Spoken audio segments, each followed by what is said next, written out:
Okay, pitcher strikes people out a lot, 14 Ks in a game. Yes, I had my career high this year in like February, and then I hit it again like 2 weeks later. How do you do that? Throw strikes. Is tracking, and that'll wrap it up. A tour de force from Jocelyn Briski. I guess I'd say I'm like an adrenaline junkie. I love when the moment is high, when the game is on the line, when you need to make that pitch. Those are my favorite moments. I love when the pressure's on.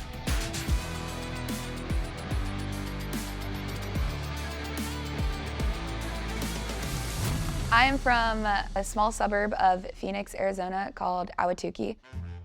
But I just tell everyone Phoenix, no one can really pronounce Ahwatukee. And I loved it. I loved growing up in the city. I loved being surrounded by people. I felt like I was able to have a lot of opportunities. Is Arizona like a hotbed for baseball and softball? Yeah, especially because you can play year-round. And I know it's hot in the summer, but you get used to it. All of our neighbors were boys. So it was just me and my sister, and then there were like 6 other boys. I would always go out there. I would play football with them. My dad would come and join us out there. Were your parents sporty? My mom, kind of. She might have done like basketball in high school, but she didn't do anything really after that. And then my dad played so many sports growing up. He ended up going to Butler, Indiana, and playing baseball there. And did he play baseball after college or anything? He hurt his shoulder, so he was a pitcher. Oh, he was a pitcher. And did Dad introduce you to softball? Yeah, he signed me up one day for rec ball softball, and I really, really enjoyed softball. So I started playing travel softball when I was 10 years old. Why did you gravitate to pitching and not outfield or shortstop or catcher? Like, why pitching? I just like being in control. I mean, you have the ball half of the game. I feel like I really like that sense of competitiveness, being able to have the game kind of in my hands. I mean, we win or lose based on if I pitch good or not. Defense wins championships, and I really wanted to be a big part of the defensive side of the game. When do you remember like, oh, I could go on and do this? Age divisions are divided up in 10U, 12U, 14U, 16U, and 18U, and we were a first-year 14U teams. We're at the biggest summer tournament of the summer, PGF Nationals. Every single travel ball team comes. You have to be invited to play in it, and all the girls are a year to 2 years older than us, so we were like, hey, let's just go give it our best, and we ended up making it to the national championship game.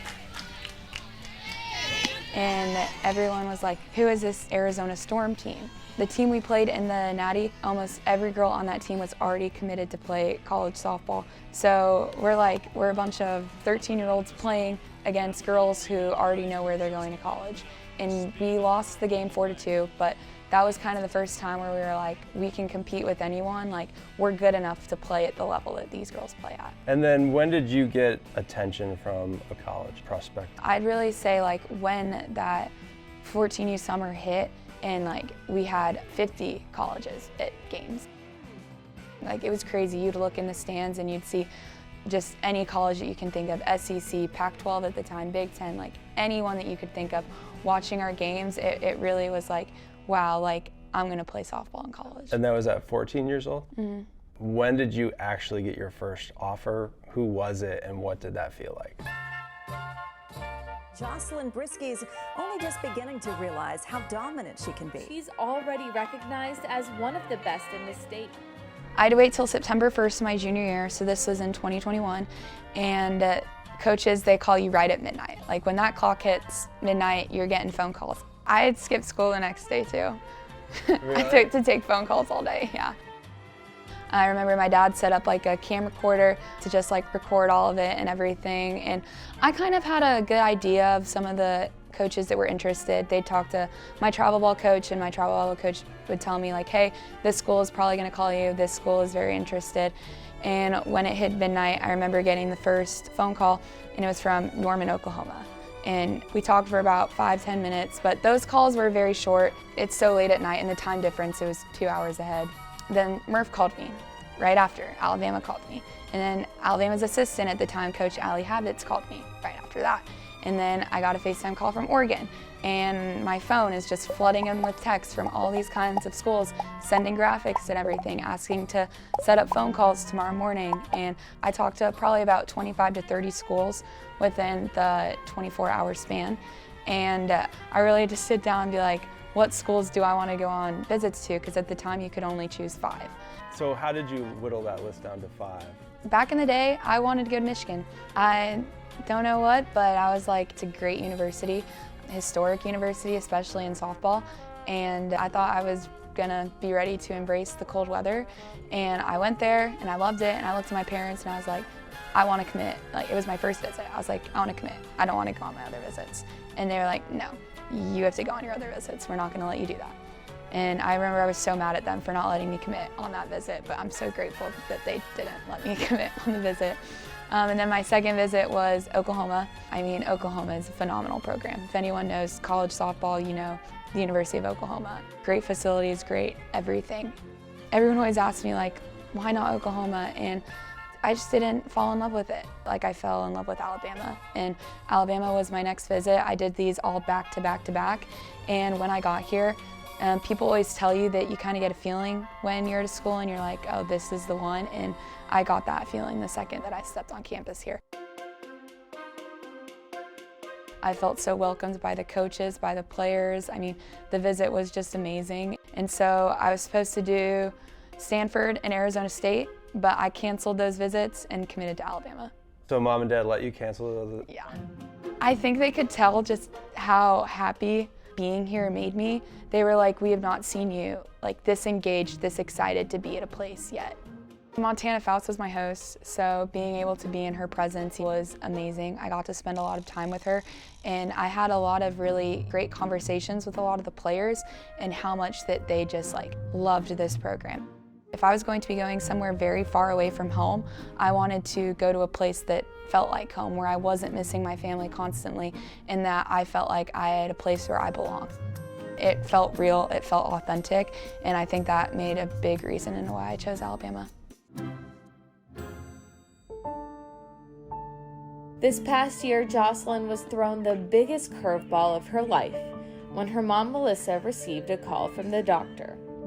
In 2020 of November, this was my sophomore year of high school, we got the call that my mom had stage 2 breast cancer and she would be needing to undergo chemotherapy. This was when COVID was still going around, and so if I got sick and brought it back to her, she would probably get really, really sick and have to be in the hospital for a while. After the news, she chose to step away from softball for a few months to spend more time with her family. But because of COVID, Jocelyn and her younger sister decided to move out for 6 weeks. And so she started chemotherapy in January. She had a double mastectomy in December. And it was really, really difficult because during my mom's hardest times probably of her treatment, me and my sister weren't around.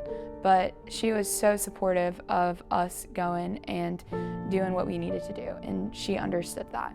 I learned a lot from her and how she kind of handled the situation and how I could kind of handle things in my life, and that, like, yeah, really bad things do happen to people that it probably shouldn't happen to, but it's the way that you look at it is how it's going to affect you. And so she ended up doing chemotherapy all the way until about May, and then she did about 2 months of radiation.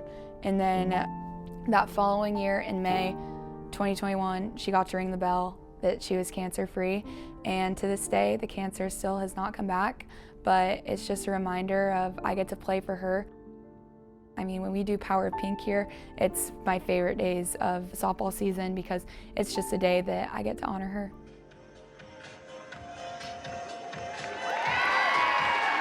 Now that's the Power of Pink. Let's hear it one more time for April Gray, Kim Lightsey, and the Power of Pink. It's just awesome to be able to play for her, come out here and to be able to support her. It's awesome that we do Power of Pink, and it really just means a lot to me. I mean, that game was for her today. Really, really incredible. Well, before we let you go, Jocelyn. What did you learn about yourself and your family going through that? It doesn't matter what is kind of thrown your way. It's really just about the mindset and how you look at it. And I feel like that has helped me in my game. Like, I've finally learned that this year. Like, It's about how you look at the difficult situations that you're handed. And the people where things don't go well for them, they look at it as like, why me? Like, it's always the, why is this happening to me? And it's like, okay, this is happening to me, but how can I look at this going forward? What was the transition like to actually leaving, arriving here, being on your own for the first time? Was it difficult for you to adjust to like the speed of the game or how much better the hitters are? I had a really tough freshman fall. So something that we work on as pitchers is he wanted to take our weakness and make it one of our strengths. This one going up in the zone, a nice rise ball. That's the best spot you can. And my strength coming in was my rise ball. Like, I was a predominant curveball, rise ball pitcher, didn't really have a lot of down movement. The talk with Coach Lance McMahon was, hey, like, we're gonna develop a drop ball and it's gonna be a great drop ball. And I really struggled with it for the entire fall.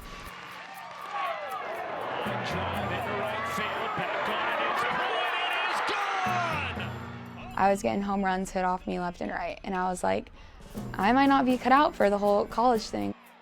Our coach did a really good job of like, trust me, keep working on it, like it's gonna happen. It's gonna take a while. You're learning a new pitch, like you're not just gonna get it and throw it perfect every time. 3-2 is in for a strike and one down in the seventh. And so I went home over winter break and I worked really, really hard. I probably pitched almost every day trying to figure out how to throw this drop ball. And I came back in January and I had the best January scrimmages of my life.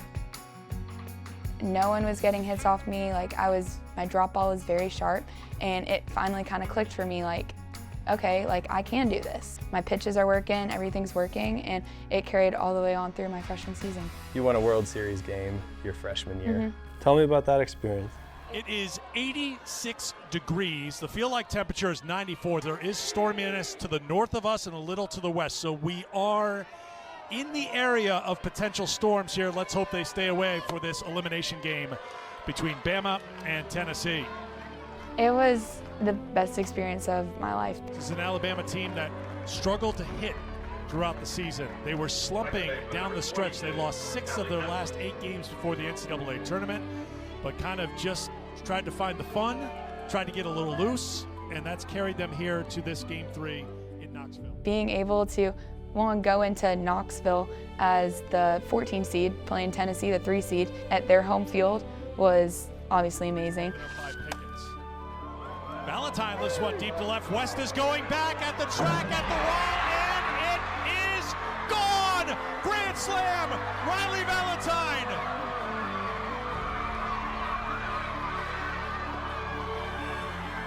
I pitched Game 3. I pitched 6.1 innings of Game 3.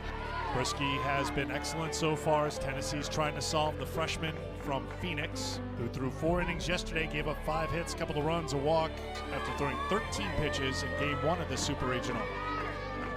Patrick Murphy going with the freshman here with the season on the line. There was a lot of lightning in the area. The heaviest storms were north and south of us, but we did get hit a little bit, and we could see a lot of lightning. And a lightning start for Briski. Gets the strikeout of Malloy to get things going in the first. Looks like Briski's a little amped up out there in the circle.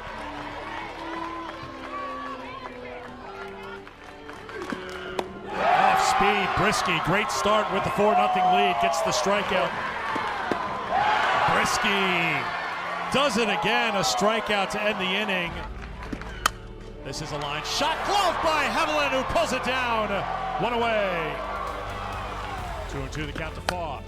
This is grounded to Cahalan, backs up on it, throws to first. What a performance so far by Jocelyn Briski. A 1-2-3 inning in the 5th. They were sub 500 in the SEC, 10-14 in SEC play, and they have found something here in the postseason, and they are just now a few outs away from making it to the Women's College World Series. Ground ball to the shortstop, Cahalan to first, and the Alabama Crimson Tide, they've done it! It's a 15th trip to the Women's College World Series. We ended up winning 4-1. It was a great game, and then being able to go in like that dog pile, going to the World Series, like it's the stuff that you dream about as a kid. Like you want to play on that field. And then when we got to that field, I remember I started our second game against Duke. It's Elimination Friday night in Oklahoma City.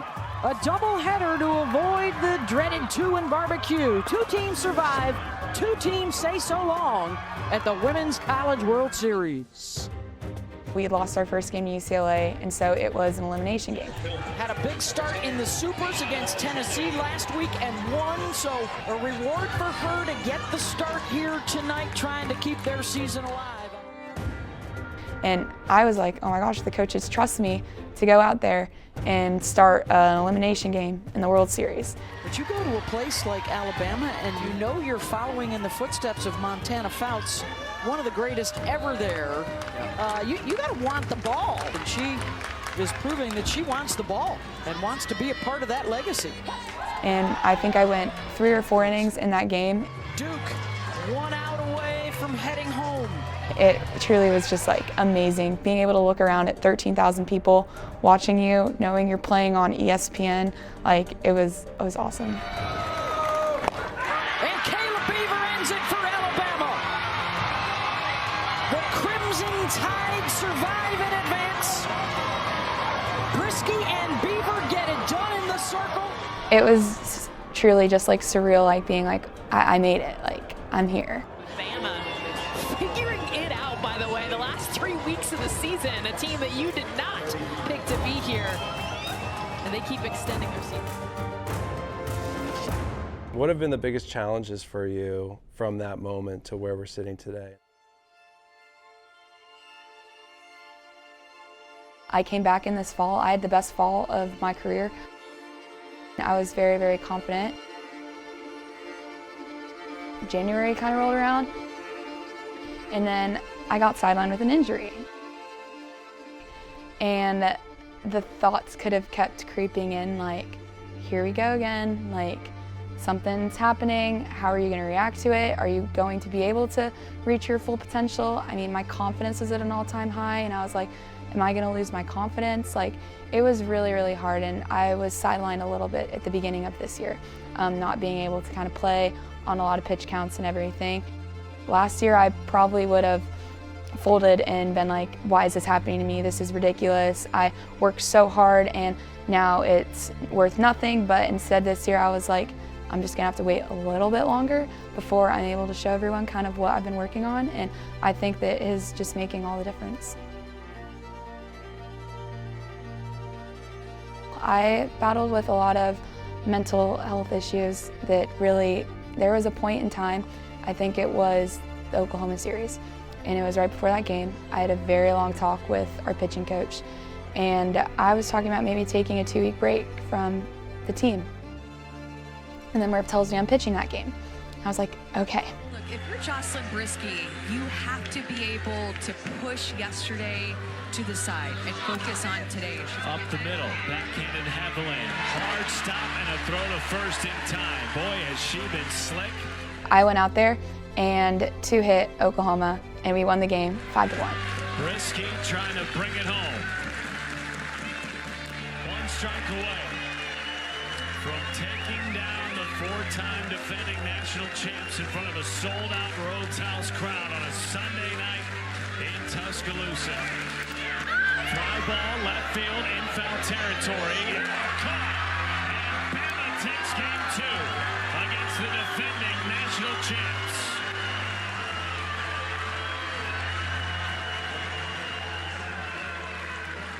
I was like, okay, maybe I can do this. Maybe I can. And I think we went to Florida the next weekend. Jocelyn Briski will be the starter for the Tide here tonight.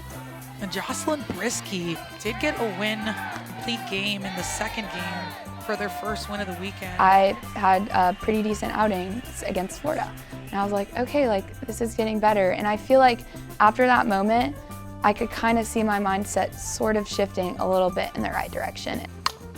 Gahalen jolts this in the air to left. Vandegrift over towards the corner. And the Gators go down quickly and quietly. And I feel like from that moment on kind of projected me to where I am now with my mental game. And Bama takes game 1 of this series. It seriously has never been better. I've never felt more confident, and when things don't go my way, I immediately, I breathe and I forget about it, and I just feel so much happier. I'm very glad I had the self-awareness to understand, because I feel like, yeah, people tell you all the time, but you have to be, I guess, vulnerable and admit that, you can be better, you can do better, and being able to finally see it in those moments, when I'm on the mound, I can tell myself, hey, that's enough, you need to flip it. And I would like to give back to the game any way I can, whether that's through my kids or, my sister is going to be playing softball here, so coming back, supporting her in any way I can, I think is the best way that I'll be able to do that. Have you guys played on the same team before? So my senior year of high school, she was a freshman in high school. We got to play 1 year together. She plays infield, and she's a lefty hitter. So me and her are two completely opposite players. She's fast, I'm not. She hits, she fields, I don't. How did she come to her own decision to come here? I obviously tried, hey, you need to come to Alabama. We could play together for a year. She explored other options, but she ended up committing here October 2024. It was just amazing knowing that I'm going to be able to play with her for a year. I am so excited, and I just hope that she can look up to me while she's here and learn from me and everything. Do you set personal goals for yourself and team goals? And if so, what are they? We want to get back to Oklahoma City, go to the World Series, win the Natty. None of us are really looking at those individual goals. This has definitely been the most team-oriented team I've been on. Softball is just fun again. All of us are enjoying being in each other's presence, and I think having fun in the game makes the biggest difference. All of us want to be out there playing. All of us want the girl right next to us to do just as good as we're doing. I think that is really a big difference this year. My name is Jocelyn Briski. I play softball at the University of Alabama, and this is my story.